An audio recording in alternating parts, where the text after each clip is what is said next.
Very quick. Okay, all right. Well, thanks for everyone for joining us for this special event. First speaking engagement for Illustrators Australia, and as a part of our 2025 membership drive. So I've just got a little bit of information about Illustrators Australia and some information about the membership drive as well. So first, I'd like to acknowledge that we live and work on Indigenous land and that the land was never ceded, and we recognise the original custodians that have that ongoing connection with the land, and we pay respect to their elders as a part of Illustrators Australia. And I'm coming from Ghana, the lands of the Adelaide Plains. So, and Sami's joining us from Awabakal and Worimi land in the Newcastle region. So it's great to sort of make sure that we acknowledge that process as a part of the body as well. So just some quick information about Illustrators Australia. Illustrators Australia is a not-for-profit peer support network with hundreds of people as a part of professional and emerging illustrators across the country. And it's well known and it's been around for quite some time. First established in 1989 in order to develop a code of conduct for illustration practice. It's the longest running and largest not-for-profit representing illustrators. And you can see a number of committee members who are joining here tonight that put a lot of hard work and effort into these sorts of things for the different members that are a part of that network. So the membership drive was initiated last year as a part of that committee, and a real push to sort of resurge the presence of it sort of nationally, especially in the advent of AI and copyright and policy going on within Australia. That's still quite unresolved kind of everywhere. So there is a website for illustratorsaustralia.com in which members have portfolios. So if you join as a member, you can basically host your work so that as a student or as a professional in showcasing your work for publishers across the country to find your work or anyone who wants to commission work really. So, you can search through that using search terms as well, so that if you're looking for specifically for a specific type of illustrator, you can look for a children's book illustrator, or you can look for something perhaps more in the advertising. It's really a great tool for you to be able to look through the portfolio. And we're currently having a round of memberships. So there's 10% discount on at the moment as opposed to normal prices, which you can see. So if you're a professional member, it drops down to $198, which is a great tax claim, especially before June 30th finishes. So there's also memberships for students, which is great for students to actually be able to showcase their work as a part of this sort of national body.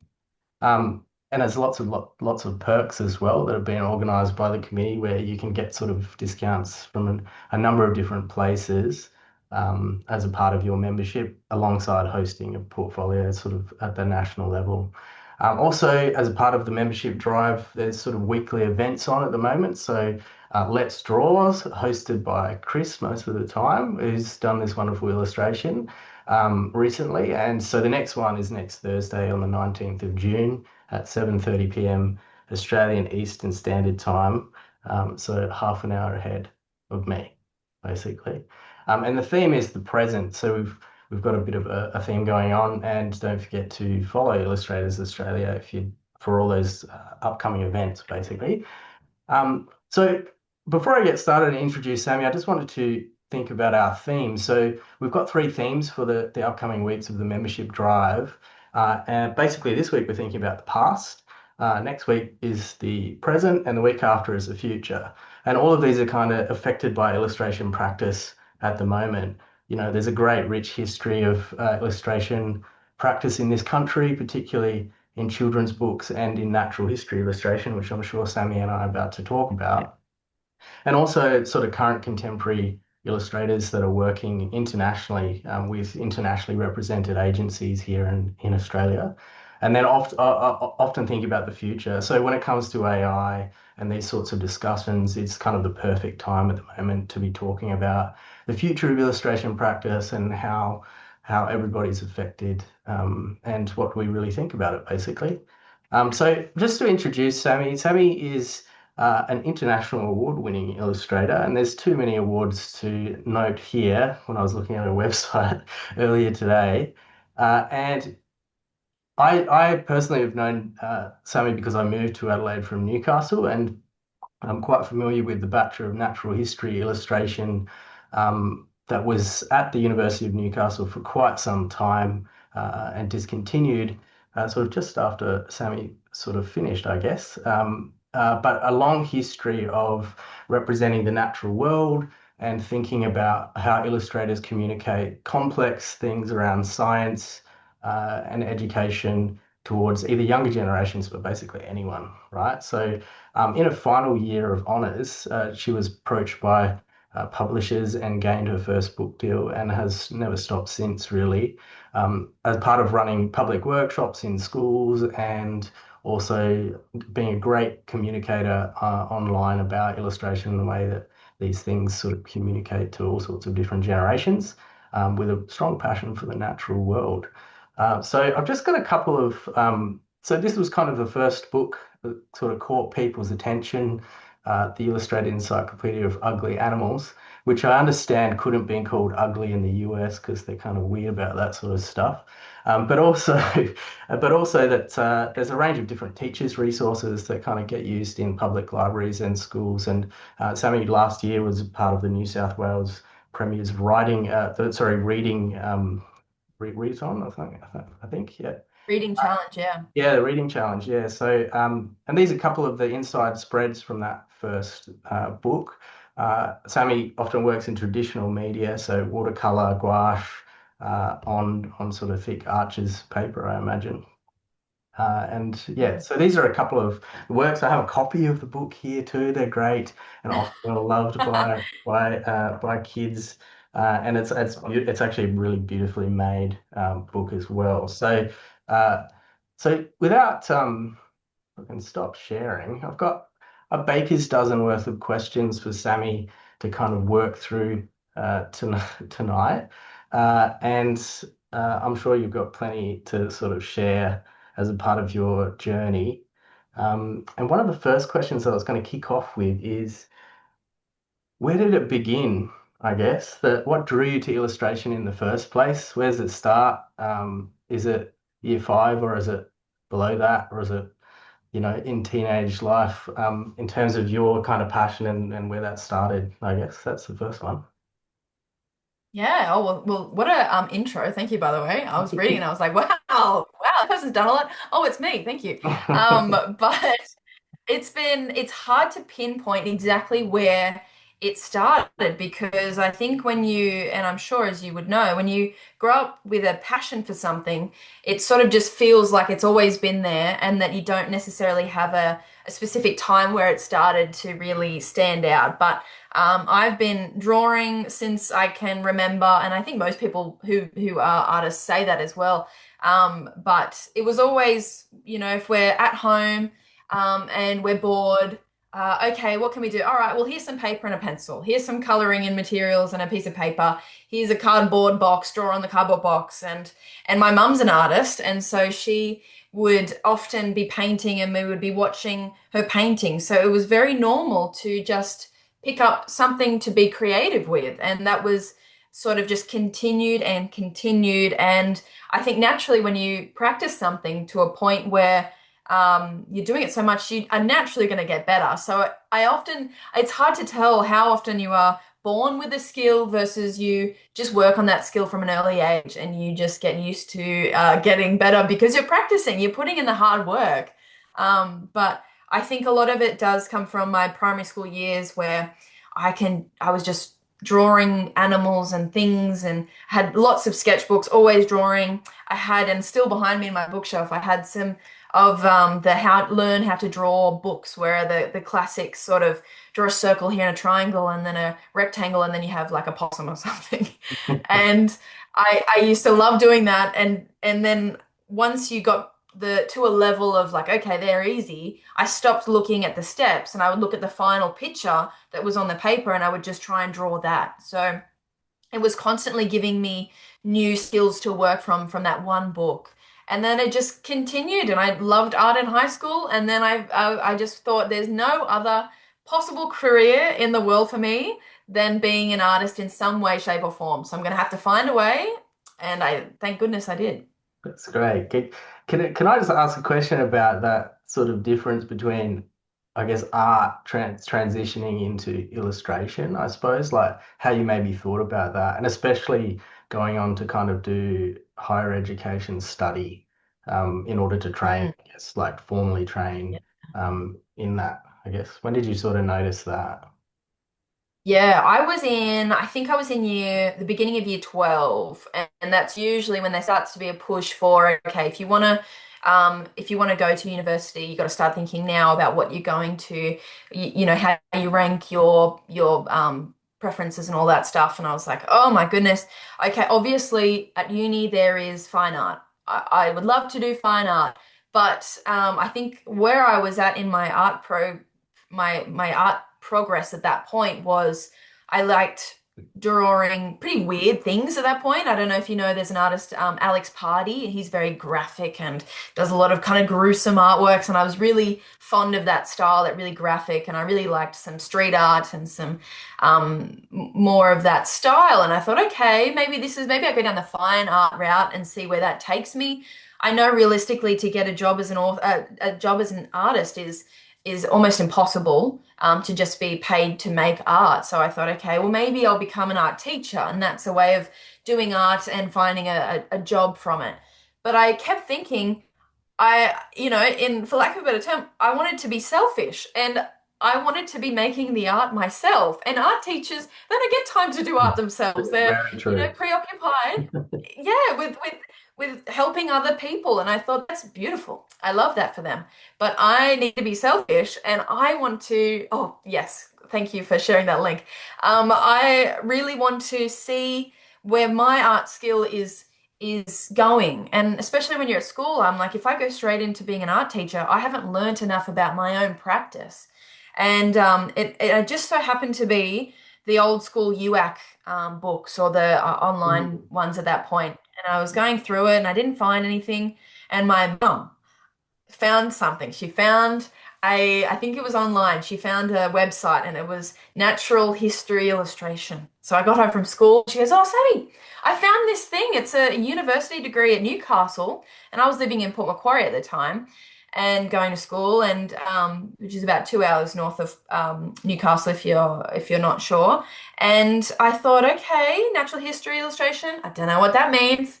The long title with a lot of words. And we looked into it together and we started to learn that it was basically this bridge between art and science.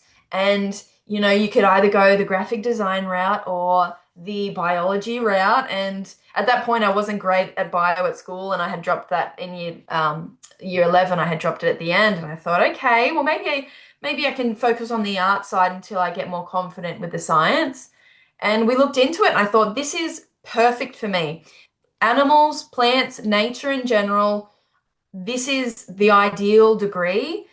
But, and as you would know, it wasn't portfolio based, which for art degrees wasn't, usually art degrees are portfolio based, or at least 50% portfolio based. And I was really nervous because the ATAR from the year prior was like 80 something, I think, or high 80s. And I thought, oh man, I don't know how I'm going to go with my ATAR.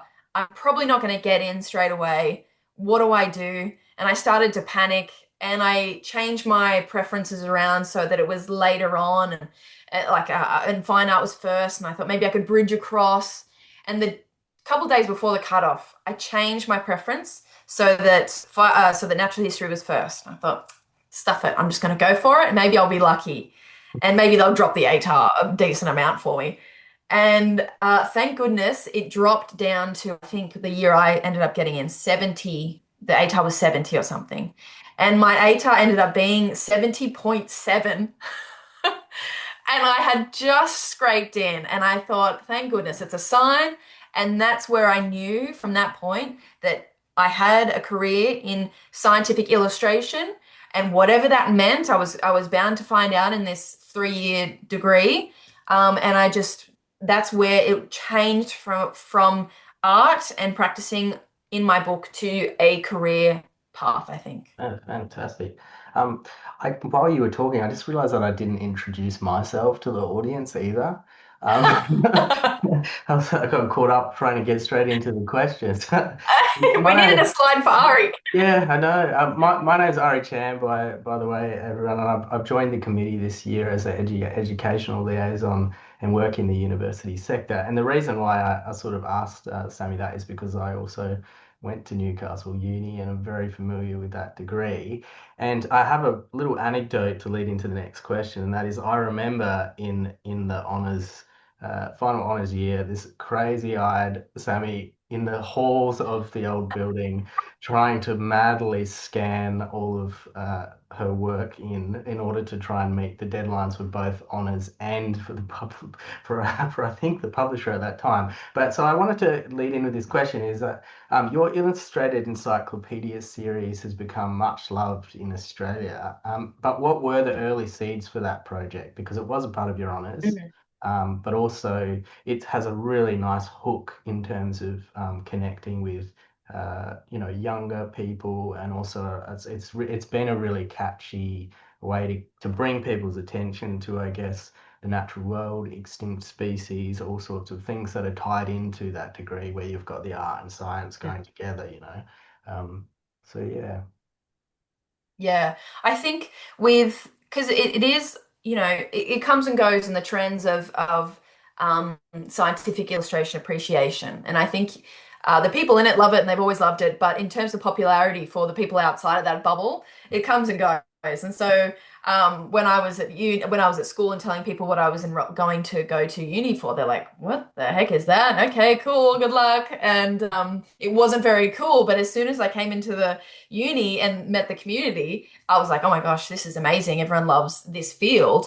And so I really enjoyed how exciting it was. And I think that stuck with me, thinking that later on, when it developed into making kids' books later, how do I get other people excited about this topic that when you're in there, you know how cool it is. But until then, I've got to draw people in.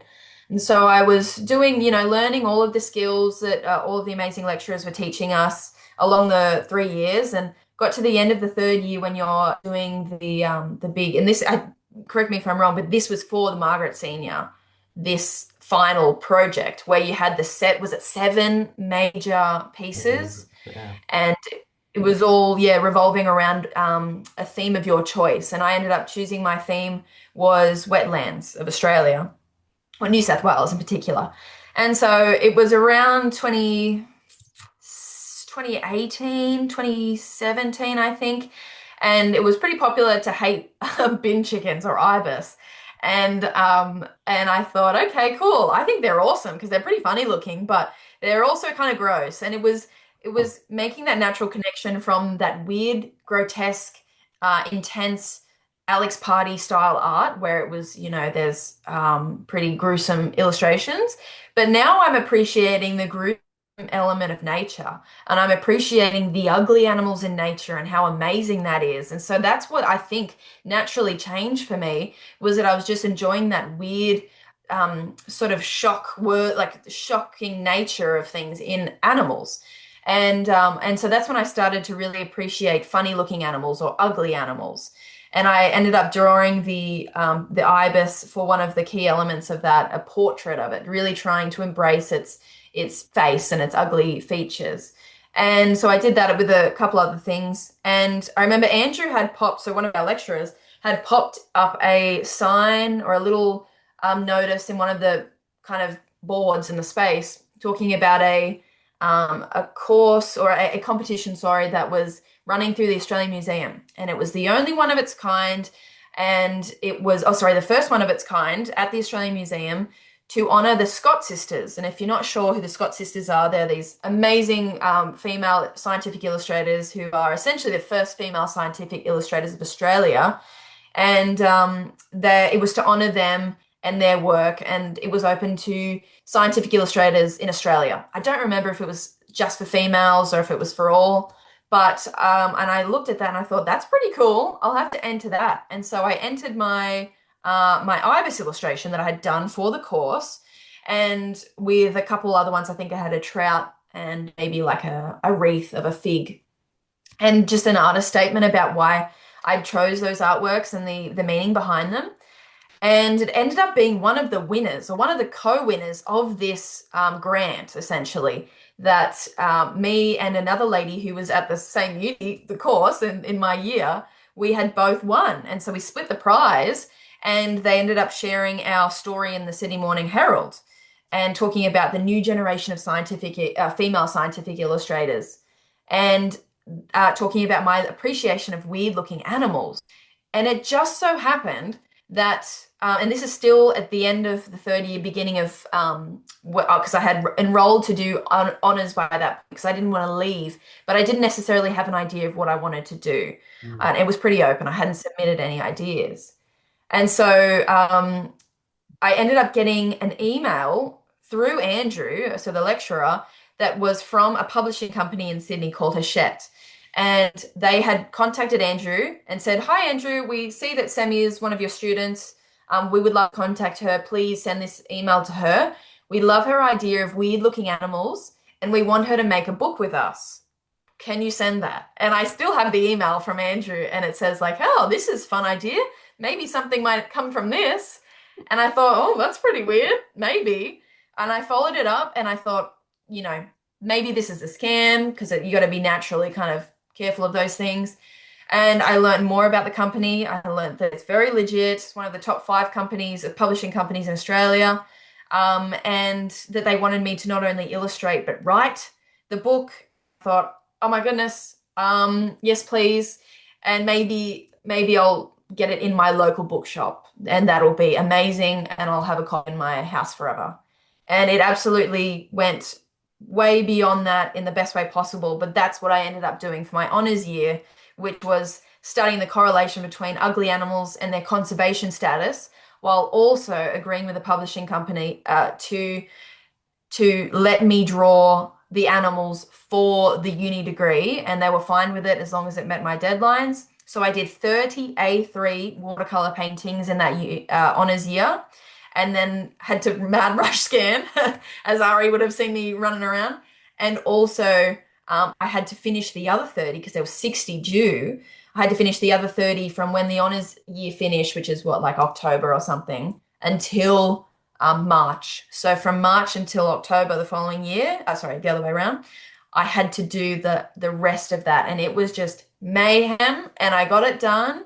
And then that started into the whole world of making books, which I never could have predicted. Fantastic.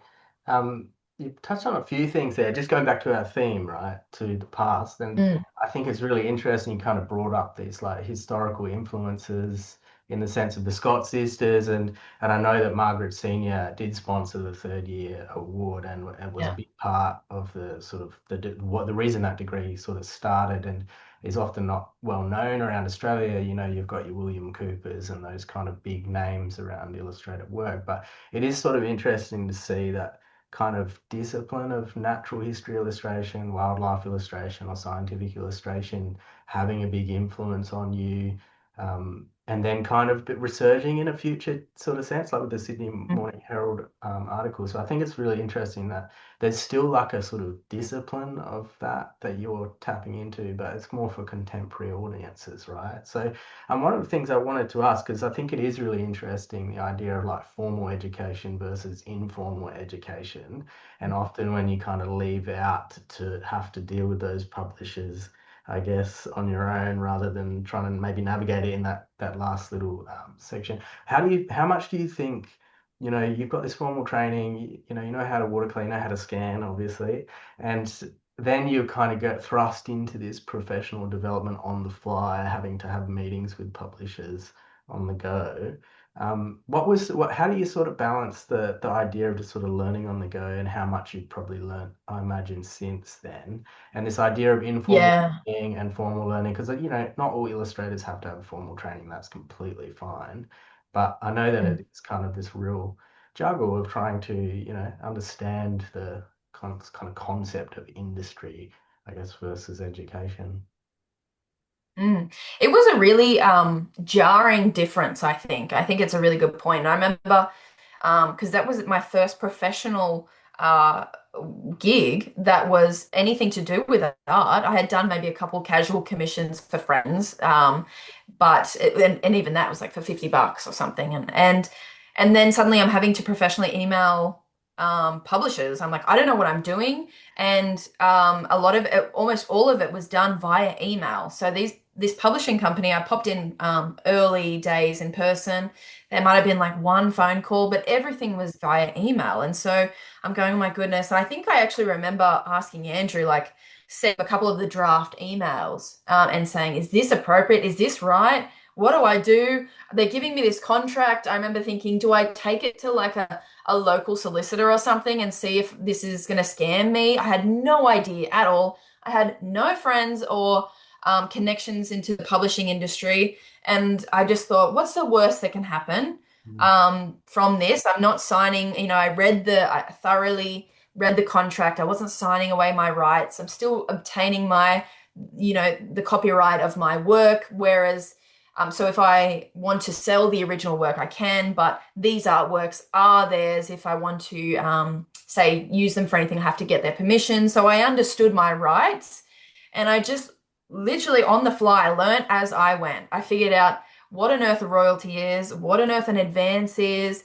how they work, how often you get paid, which I didn't know you get paid twice a year. That's it for publishing companies. Mm. And you are typically, the typical rate, it does change person to person, but you only earn 10% of a book sale. So if you're working with a traditional publisher, and I think the important part of traditional publishing is that you will never have to pay a cent.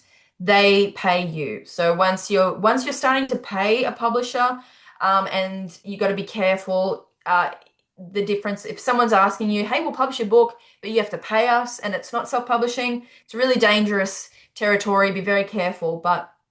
And so I'm going, okay, I'm being paid twice a year. It's 10%. Is that a good deal? If you're an author, it's the 5%. If you're the illustrator, it's the other five. So, that's the benefit of being both, right? And I was just Googling things. I'm Googling this, Mum's Googling this for me, Dad's Googling that.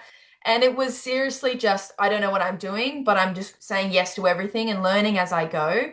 And naturally, over the years, because this is now my seventh year of making books, I have learnt a lot. And fortunately, I haven't had to learn the hard way because I haven't been burnt by anything. My publishing company has been amazing. They haven't taken advantage of the lack of knowledge. And the more people I have met in the industry, I found out, okay, so this is maybe what, when I sign my next contract, I'll fight a little bit harder for this increase here, or I'll work a little bit more on getting an extended deadline. And this is the average, or this is expected. Well, And go on. yeah, I was just gonna say, because I imagine your books have gone for second editions now. I mean, like second round Mm. printings and those sorts of things when you're understanding the contract is in like, no, they have to pay you twice now, if they're doing a second round of so many books. And I just wanted, Yeah. because I wanted to pick up on your point with my next question, which is now that you have worked across sort of books and publishing, dealing with editors, and I imagine PR folk who want to spin this stuff out, considering if you've been really great at sort of getting out on TV, I know, and that sort of thing, and doing public talks in schools. But what have been, I guess, since those early days, the most valuable supports or communities for you as a sort of freelance Mm. illustrator? Like, have you found that It, communities, like, who have been the people that have sort of helped other than your mum, maybe Googling? Yeah, honestly, there have been a few. I think the key ones from the start was natural history, so the illustration course, with the amazing lecturers who were ready to help, even though it had nothing to do with the course itself. They were so ready to help. Lovely, loved it. Friends of the uni courses, they were really important. And then once it started to get beyond that, I signed up to the CBCA, which is the Children's Book Council of Australia. And they're the people who choose, and they put that lovely sticker on the corner of a book if it wins or gets shortlisted. And they have a branch usually in every major city, or at least in your state or somewhere near you, there's a branch. And so I joined the Newcastle one, and then I had moved, a little bit around. And so I joined whatever was near me each time. And that was fantastic because they had a lot of the answers that were maybe more book related that natural history couldn't really help with. They were able to help or help me find someone to help. And I joined what were some of the other ones? The ASA, which is Australian or Authors Society of Australia or something. And they have rates, which They was have, really good. They had recommended ASA rates, yeah, they have which if great. you're out there and you're thinking, I don't know how to charge, whether it's for maybe a Yeah, presentation, whether it's for a commission of a work or a book, they had these standards, and you go, okay, well now I know this is the standard. I don't want to go below that. I don't want to maybe go too above that at my point, or I can work maybe every year. I'll charge a little bit more when I get more qualified. So they were fantastic. And I think they're the main ones. There's Copyright Australia, obviously. They have some really great resources. And I think they were the key ones that provided me with so much help and assistance during like the what am I doing stage. and if you were going to give yourself that sort of first book experience, like advice now, Mm. what would be the sort of advice, I guess, to do in the earlier stage of your careers now that you sort of like it has taken sort of seven books to sort of realize and navigate all of the different things and maybe push the contracts and push the Mm. relationships and kind of know where you stand a Yes. bit more and your own value and worth. Because I think that is a really hard thing for especially, illustrators starting out to sort of value their work and their time, um, and that sort of thing. So that's, especially students Yeah. that I speak to, that's really on their mind is how to navigate that sort of thing. So what would some advice be for your younger, I guess, self? Mm. I think one of the key ones is if you start undercharging, suddenly because you might sometimes think like, okay, cool. Well, I want to make it cheaper because it'll help me get more sales. But then it really has a big impact on the community around you. Whatever field you're in, if you're an artist, then you start charging less, then people are less willing to pay others what they're worth. And so I think it's really important that you look at the standard and you don't sink below that because you're only helping everyone else. And sometimes when you charge too little, it's like, oh, what are they charging too little? It's going to be terrible work. Right. So I think something important is know your worth, and believe in your worth, and don't let perhaps maybe there might be someone out there who makes you second guess that, but really have that stick with you that you deserve what you're charging and you earned it, whether it's through your study, whether it's through your time spent. If it's not traditional study, it doesn't matter. You have spent the time learning whatever skill you've done. And I think another one is do a lot of reading, and for, no pun intended, but read books, for example. So if you're wanting to get into the book industry, you should be reading the books of that field, of that genre. So if you're wanting to make a book on non-fiction animal books, which is what field I'm in now, Mm. um, I think if you're wanting to sort of stand out from the crowd, because there are so many great books, but there are so many books in that topic, you need to figure out what are the others missing that you can do differently. You can shine a light on because otherwise it's just repeating what's done. And there's nothing necessarily wrong with just doing what is sells well, but you need to feel inspired to wake up every day and to pursue that idea. You've got to find your niche and feel excited to wake up every day and follow that path. Otherwise, you will get drained, you will burn out if you're not loving it. So I think those two things are learn about your field, ask plenty of questions, and I think there's nothing wrong. If anyone out there has any questions about any of this stuff, I am always willing to answer it because I think having zip lips about these topics doesn't help anyone. It doesn't help Right. people know Really. what they're worth. And then suddenly a publisher, maybe, and luckily not in my case, but other publishers might go, this person doesn't know that it's actually, they should be getting charged more because no one talks about it. And then they get ripped off. And so I think being open with that stuff, asking people, the worst they can say is, look, I'm not comfortable telling you that information. And they go, okay, sorry, and then move on. So I think those main ones are the most important thing you can do at this point. That's really great. I think that's a really great advice, and I think the idea of illuminating the industry and the complexities of it is a great one, and I guess something that Illustrators Australia is focusing on trying to do for its members, and talking about the way that we can sort of, yeah, enlighten these sorts of things that maybe sometimes do get held behind a little bit of a blurry, opaque piece of Mm. glass. And I think it's really great that you've kind of made that point, because I think it's something that a lot of people listening, and I mean, I teach into one of the only illustration animation degrees in the country now, and it's often a conversation that we're having with students. And just to go to the recent sort of census data on illustration, there's around 3,500 illustrators, including animators, that classify themselves as full-time in Australia, and the numbers are sort of declining Oh, based off those sorts of things. So I think, this idea of advocacy for, illustrators' rights and pricing and the relationships and all of those soft skills and the professional development that's necessary to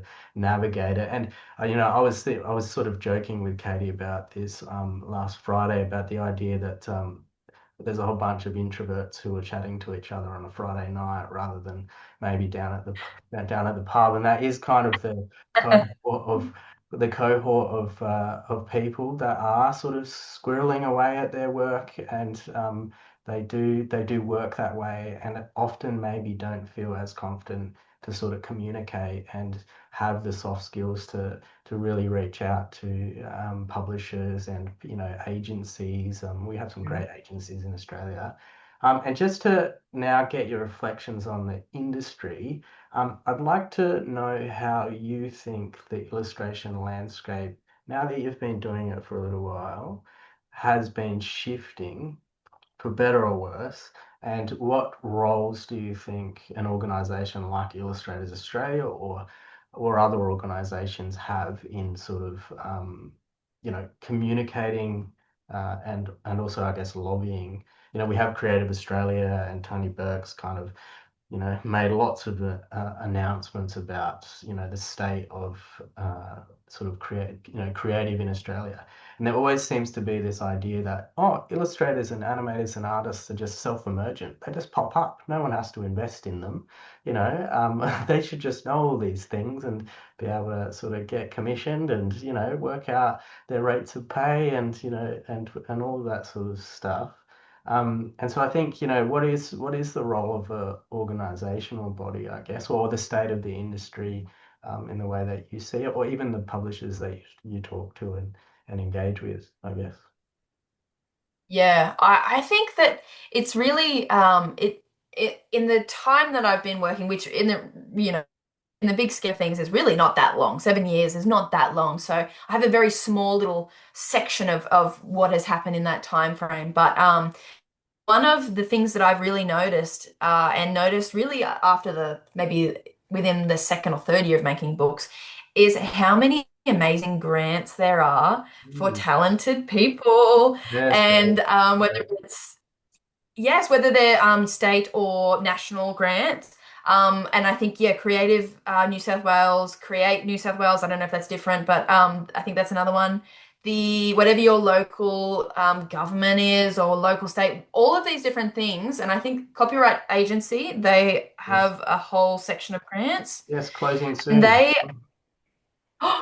I honestly, and there's Eckersley's, which I saw was in like the little promo. Eckersley's, I don't know if it's closed, but they had one that was like a grant or some amount of money to win by just entering your artwork. And if you're a creative person, you already have the artwork. You don't have to make something new to enter. And sometimes we get weighed down being like, we've got to do the perfect thing to enter it. If you're going, that's overwhelming, I'm not going to do it, and that's what's stopping you, don't worry about it. Enter something that maybe isn't the best thing you've ever done, but you're happy with it. And that is worth it as well. And so Oh, yes, all of those amazing websites and grants can be life-changing. They can be from a couple $100 to a couple $1,000. And they help you get into the field, get noticed by your local community, perhaps. They help you invest in your skill. There are amazing, I always forget the word, but when you go and you spend time, a residency, they Yes. have those fantastic ones. So I think that it's been wonderful to see whether or not that's increased in the amount. I don't actually know. It feels like it has, but maybe I've just noticed it more recently because they're more relevant. But I think that has been really nice to notice that positive change in the industry for illustrators or for creatives. And especially, I got a grant from the New South Wales Biodiversity Conservation Trust. Yes. Yeah. So government have money to give away sometimes if you get them at the right time of the year. So if you can team up with your local government, then they will, if you can work with them to create something for the community that benefits the community, they have that money stored to give to you to do that wonderful project. And I'm happy to share how much, because I think it's important. But working with the Biodiversity Conservation Trust, they said, look, we want to work with you to make your third book, which was about peculiar pairs in nature, so symbiotic and parasitic. And they said, how much, we want, we'll give you a grant. How much do you think this might be worth? Give us an area, we'll see if we can work with you. And I was pretty used to like the small things, and I thought, okay, well, maybe it's to cover my supplies. So I might say 6 grand. That's pretty good, right? And that covers the supplies with no doubts. And but I didn't make that mistake of saying first up. I think something important is to always ask them what their budget is, and then that's how you reply, right? You get the idea of what their budget is before you put your foot in your mouth and you say something totally different. And they said, okay, well, look, the budget is like 30 to 60 grand. And I nearly died. Yeah. I thought, oh my gosh, I'm sorry. Hold on a minute. And this is like on Zoom, and I'm like, okay. And so we had to put together this like a pitch. I had to put together a pitch to pitch towards the president of the company or something like that, and talk about why I was worth that amount of money. And I thought, oh, I'm not worth about that amount of money, so I'm gonna have to make something up. And I was creative, and I put on my influential hat, and I said all these fancy things about how I deserve that money, and they said, okay, great. Well, we'll meet you in the middle, and we'll give you $40,000. And I was like, okay, thank you. And so for doing a book that I was going to do anyway, but by taking a risk, I was able to get that, and that turned me from working into just casual at Dangerfield, and like Smiggle before that, retail work to pay my bills. I was able to totally stop working casual and focus entirely on making books, and I never have gone back to working casually because of that kickstart and that amount of that safety blanket of paying bills and having that in the back of my mind. Really, really helped. So I think working towards all of those things, learning about your community and the value that there are of illustrators out there is very important. That's the positive change. And then obviously the negative change, I think, is maybe sometimes you'll notice every person with a pencil maybe thinks that they can make a book. And that's okay. I don't want to stop anyone from making a book. Yeah. But sometimes you get people and they they go, I want to make a book, but I don't want to pay an illustrator for it. I want to find someone on like Fiverr who will do a great job. Yeah. And I don't want an editor, and I don't want to be corrected, and I want to do it on this topic that no one's interested in. And that it floods the market, and then suddenly all of the value and all of the respect of being an illustrator and author is gone. So that I think, and I don't want to stop anyone from feeling like they could ever do what they want. So it is that hard sort of middle ground of like, yes, there's a lot of people in this field, but if they want to do it, sure. And then of course the rise of AI art, which is what, a Mm. mile away. Yeah, that's great. That I think too, just because it taps back onto that idea of soft skills and the sort of communication skills and navigating contracts and all these sorts of other things that you've kind of had to learn as a part of, not just someone with a pencil, but even just trying to work with graphic designers in order to make sure this book actually gets out and is communicating effectively to an audience and that sort of thing. And just off the back of what you've just said, I just wanted to say, like, what do you think is the different challenge that people are facing today, and the perception of the illustration as a career, just off the AI Mm. comment? Because I think you just made an excellent point, and I've just put the Graphic Storytellers at Work report in from UTS that talks about this idea of illustrators and graphic communicators working with organizations, local councils, libraries, social workers, actually engaging people in creative work or doing projects that work in communities that are local, not just the idea of this sort of national market of illustration, but the idea that there's a process of working with perhaps museums and galleries and all sorts of places where these grants exist. And maybe there is a perception of illustrators just doing commercial work and fee for service work, like you sort of mentioned. Mm. So do you think that's kind of shifted a little bit, especially I with think AI as so. well? Because, AI art and bad art is always going to be out there, sort of flooding the ether. But but Mm. I guess, you've got a very distinct look to the work, and it's obviously cut through to a bigger market. Yeah, I think, what is now our problem with AI art was once like clip art, right? And so, it's just the same thing repeated in a more modern form. And so what people once complained about with digital art, people are going, okay, I can appreciate that now. Perhaps there's a world and an area where AI art, or maybe assisted art, maybe there's a world where that can exist and it be okay for some people, but excluding all of the awful environmental impacts it has.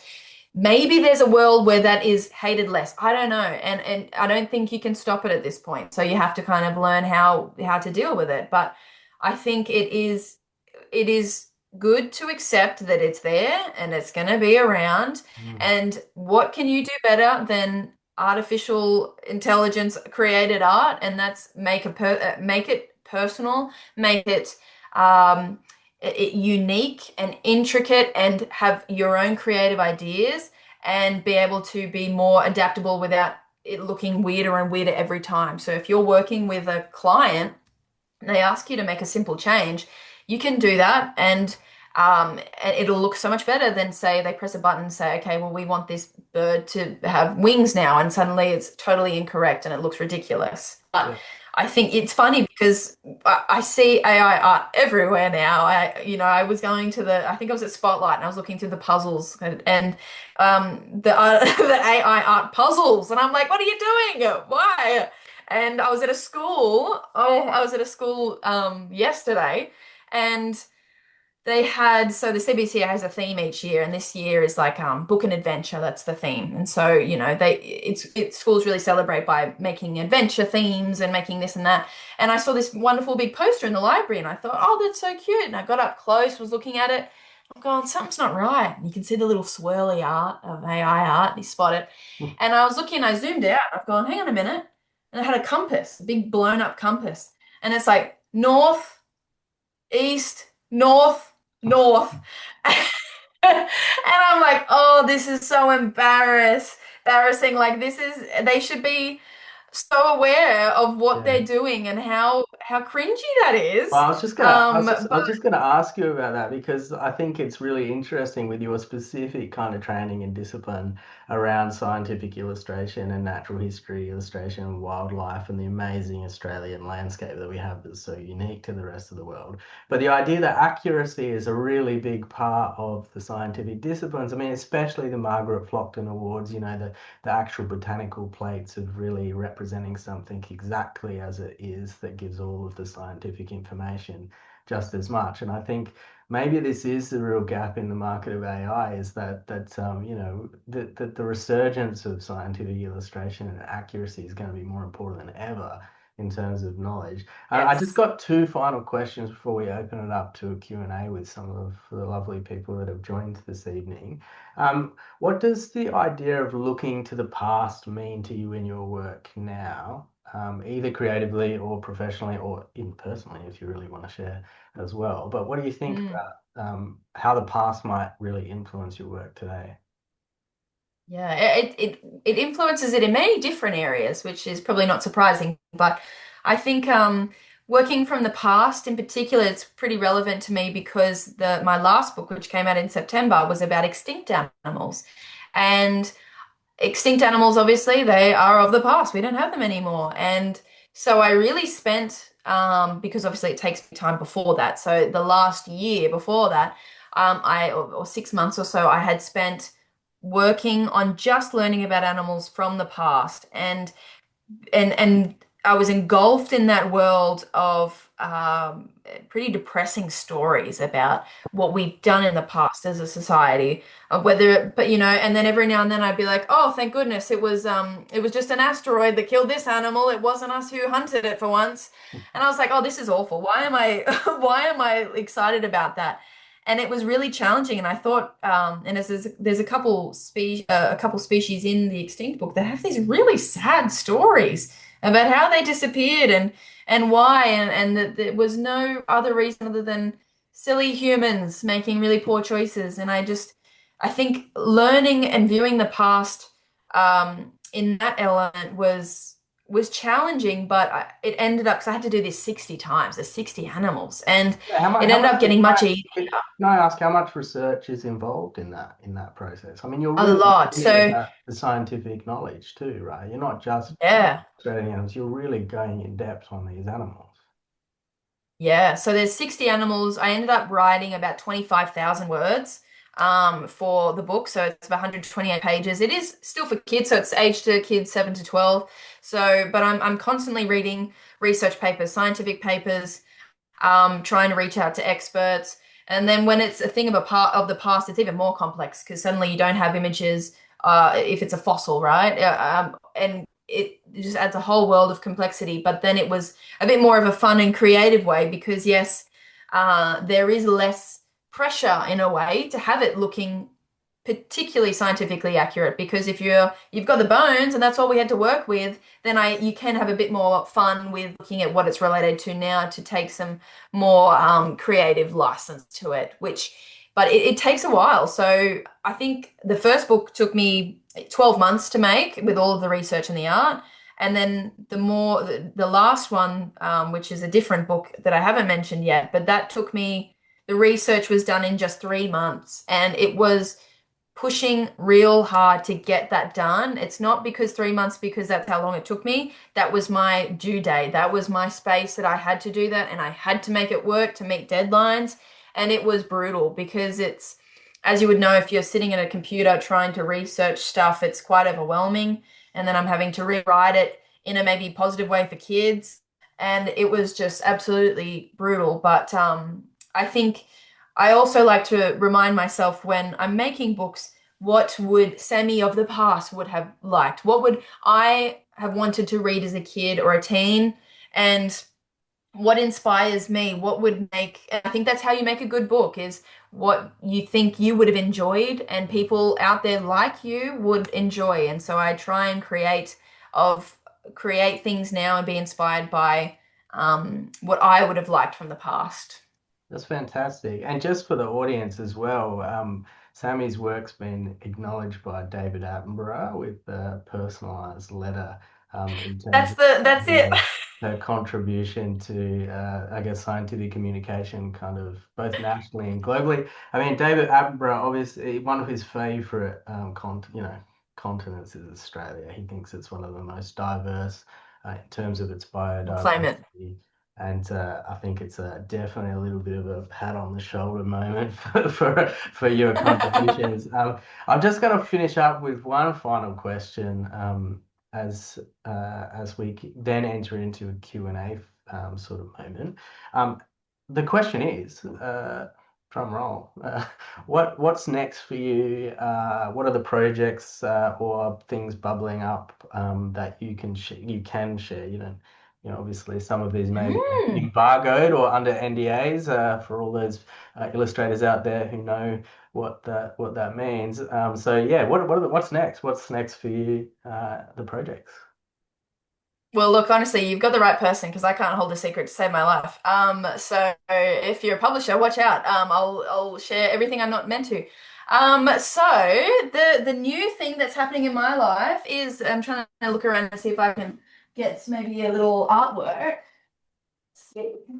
Is that I've been working on my latest book, which will be out in September. So it's just gone to print, and it's an encyclopedia still, and you can see I'll bring them all out this time. So I'm not no longer working in on A3 paper because it takes way too long. I'm working on A4, and so this wad of art is all going in the next book, and we've got a beautiful picture at the start, which really doesn't help explain what this book is going to be about. Let's see if I can be lucky and maybe find one a bit more relevant. This one's quite relevant, but maybe not in a way that most people would guess. This here is a Californian mite, and he's gorgeous in a very strange way. And he, in relation to his size, is one of the fastest animals in the world, which is very relevant to, let's see if I can find a slow one, and one of the slowest dog species in the world. So my next book is going to be about fast and slow animals, and I'm going to talk about different types of fast and slow, whether they are slow growing or maybe fast eating creatures, slow. Let's see if I can find. There's an immortal jellyfish that basically will never die from old age. It just changes back to its earlier or its younger self each time it gets old. And so that's what I've been doing and working on, and it's all done, which is Fantastic. amazing. And then outside of that, I've really been doing nothing, which has been well needed because it was nonstop for the last like 7 months. But I've been working, and hopefully they're not in here watching. I don't think they are. But I have a friend in New Zealand who's, I like to think, the New Zealand equivalent of me. So she is a natural history illustrator, and she's weird and wonderful in New Zealand. And we said to each other that we should do an art swap because we love each other's art. And so I've been trying to think what to paint her. And so this is not finished yet, but it is a jabiru or a black-necked stork. And so I'm going to paint her this and fill the landscape and draw his beak. And that's what I'm working on at the moment. And everything outside of that is just chilling out and doing the occasional school workshop and just hanging out with my friends and my family. Fantastic. That's great. Well, thanks so much for answering my questions. My baker's, as I said, baker's dozen questions, 13 or so in No, I total. loved it. And I think I think it's really touched really well on, I guess, the contemporary stuff, but also the sort of steeped history of the past that your discipline kind of is in, and communicating science to kids is never easy, I suppose, but hopefully inspires a new generation, right? So I wanted to open it up to the audience of people that have joined us this evening for, I guess, the next 15 minutes or so. If you can use the raise your hand function that's there, or just kind of shout out, folks, and I'll throw to you. Chris. Raise my head. I just want to know what was it that the Americans wanted in the title instead of the word ugly, and what was I'll that show you. conversation like? That had to be weird. Here's something I prepared earlier. So, my US publishers are amazing, I should add. They are beautiful, they are lovely. And when you sign a contract for publishing in another country, so they usually say that yes, you have to be notified if they want any changes and they have to work with you. You at the end of the day, you and your Aussie publishers, for example, have to say yes or no. And they said, look, and this was the first other country outside of Australia that said they wanted to publish one of my books. And it was the first book. And I thought, oh my goodness, this is incredible. And they said, look, we just want to change the title. We don't think it's very suited to our American audience. We don't want to offend people. And so they changed the Illustrated Encyclopedia of Ugly Animals to this long title, which I will read, but I sometimes forget what it's called. A Curious Collection of Peculiar Creatures, an Illustrated Encyclopedia. So they didn't love the word ugly, and they were very nice about it. And they kind of did it in such a way that I was like, oh, easy. They just want to change it for their market. And in the UK market, they also had a similar issue, but their way of going about it was just putting little commas around ugly. So on the title of which you can't quite see, but on the title it just has two little commas. The new title's good. That it sort of has that old-timey kind of like early years of medicine bottle kind of look to it. It It's does. nice. Yeah, so I was like, you know what? Well, I'm not going to fight to try and keep the old title. Let it be fun and different in a fun way. And they published a couple of the other ones, and they stayed in line with the theme of the titles. And I was like, oh, it's a fun way. But I have had people say, oh, I bought because they go on Amazon and they buy books under Semi Bailey, and these ones look different, and they go, but it's the same animals. And I'm like, oh well, yes, it's just the US publication, it's the same thing. Thank you. Fantastic. I'll just throw to a question that joins us from North Queensland from Ethan in the chat. Uh, have you explored the world of self-publishing? And if so, what are the differences you've found compared to larger, big industry publishers? And I guess a reflection on what the difference might be, especially in Australia. Yes. So I personally haven't had to explore it yet, purely because I've been with Hachette, the current publishers. They signed me up for one book, and then when that went well, they straight away signed me up to three books. And then when those went well, they signed me up for another. I don't know what number I'm up to, five. Then they signed me up for another three books or something. So I've never had a point where I have needed to look elsewhere, but I have had many friends and colleagues who have gone down the self-publishing and traditional publishing route, either both industries or some that just stick with one, stick with the other. And I can say there are pros and cons to both. Neither outweigh the other. There are just different benefits and different negatives to each of them. And I love that that is the case, because not everyone has, and I think it comes down to luck, because you can be the most talented person, have the best idea, and a publishing company just doesn't pick you from the crowd because they didn't get to see it, right? And I think that that is perfect for someone who wants to do self-publishing, and they want to explore that. I have some of the books in my bookshelf are self-published books that are some of my favorite books. Some of my friends who did natural history with us have built a career of design and publishing books. Lillian Webb, which I think would be a great guest to have on here. She is amazing. She has created her own niche where she has a website, and her job essentially is for people who want to self-publish a book, but they don't know how. They don't have a designer. They don't have a book illustrator. She gets them in. She works with them. She teaches them things, and she shows them what's possible and makes a book with them, whether it's something that is just something they share with their family, or they try to get it in a bookshop. So all of those different things are the benefits. With self-publishing, the downside is that you have to pay. You have to pay yourself. So you have to do all of that stuff and risk that maybe you don't earn that back, right? And it's all out of pocket. And maybe you have a box of books that sits under your bed for 100 years. But the pro of that is that if they do sell well, you keep 100% of those profits, unless you're working with an illustrator, then you can share them.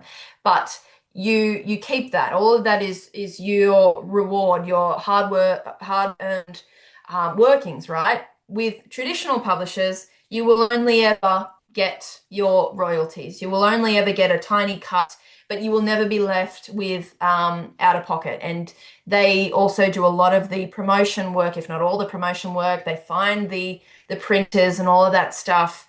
But you also have to agree to disagree. You have to figure out what hill you want to die on and what you don't want to die on. And there have been plenty of things that I have disagreed with in my books with my publishers, and sometimes I get it my way, sometimes I don't.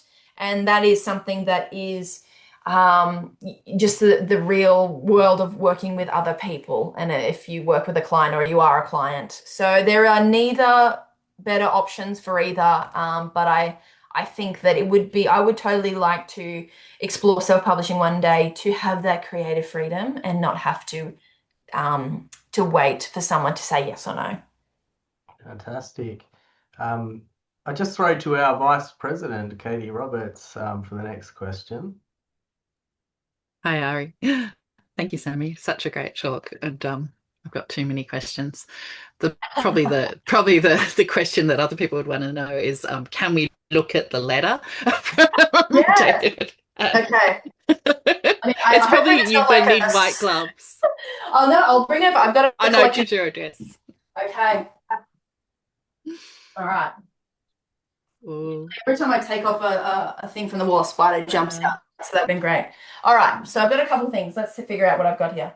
So these are and don't worry, I'm not doxing myself. These are publishing company addresses or old oh, addresses. good. But this is the letter that one of them, because I have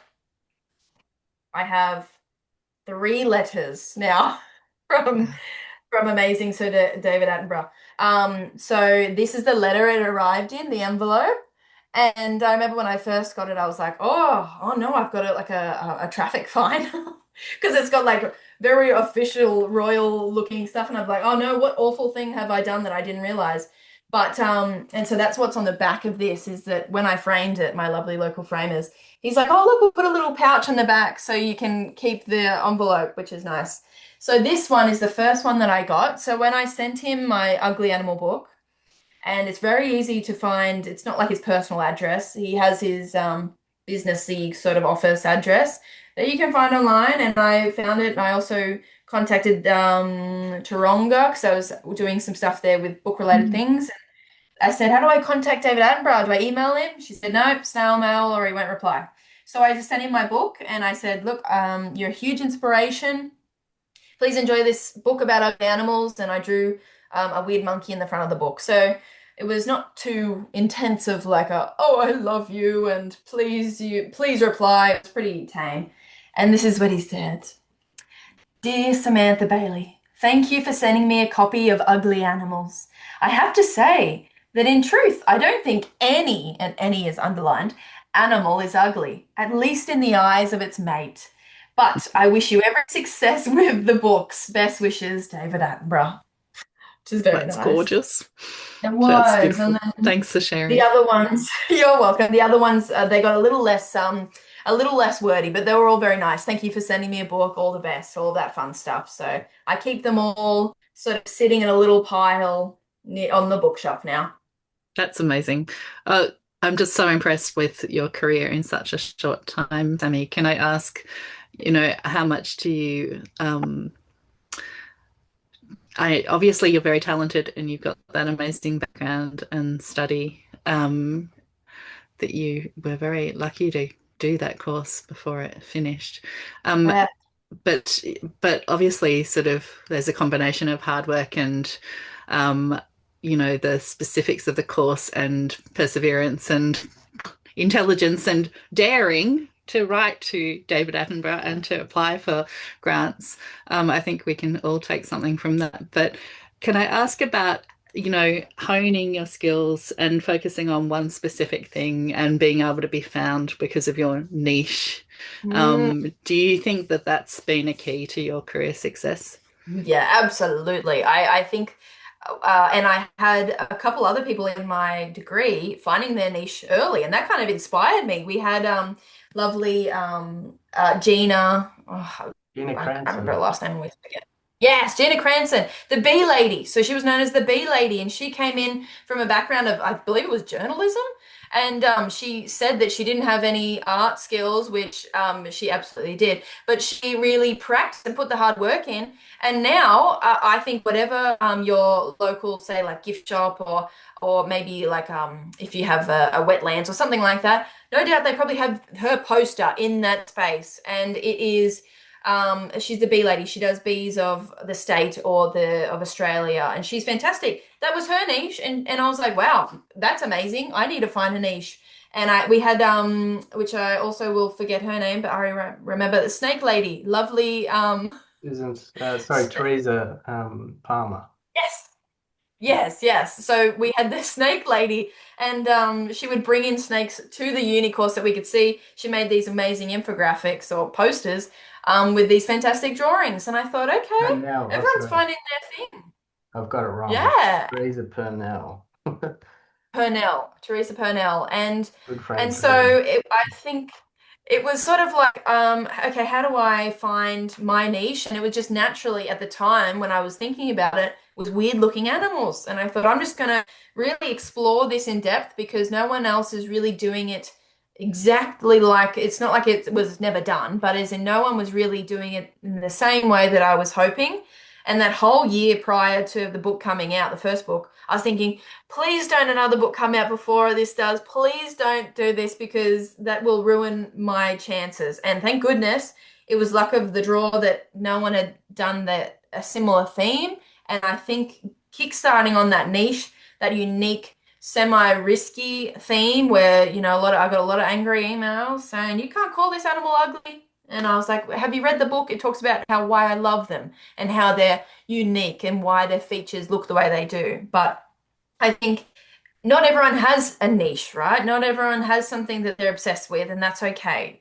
You can do lots of different things, but if you're someone who's a niche, don't feel like it will limit you. Look at it as something that will really be an asset to your career. That's Fantastic. fantastic. Thank you, I Sami. might draw the sort of more formal questions and evening as we hit the sort of hour 15 mark. And just kind of reflect on the idea of the past, present, and future, the theme for this week and next week's theme on the present and sort of contemporary illustration. And just remind people who may have joined late or who are still listening, which I hope they are, about the membership drive that's on for Illustrators Australia and the discounts as a part of that membership drive for both students and professional illustrators. Uh, with a wonderful illustration from the Illustrators Australia president, Andrew, as a part of that membership drive. So, and all the sorts of benefits which have been posted in the chat as well. And next week's Let's Draw on Thursday, so don't forget that. And like and subscribe to Illustrators Australia to keep track of all those different events, I suppose. So, wonderful. Thank you to Sami Bailey for joining us from beautiful Newcastle and giving us such a great insight into all the different reflections on your career so far, I suppose, and the sort of meteoric rise of your publishing success. It's fantastic. So I'll probably draw the evening to a close there. So I mean, thanks, Sami. That's been fantastic, it's been fantastic to have you join us. I guess I think everyone's been quite excited this week about yeah, you talking to us. So Yeah. Well, thank you. They were amazing questions. I think it's really valuable to do these things because I love talking to people about the things that I wish were perhaps mentioned when I was in the industry. So I really hope that, you've anyone listening has found something of value from it. If you haven't and you something more specific you want to learn about, send me or want to hear about, you can send me an email anytime. I'm on all the socials, so you can reach out. But they were really great questions and very useful to kind of think about in my world and position where I am because sometimes you don't get a chance to think back to all of these fun things. fantastic. Well, thanks everyone. Thanks for joining us tonight.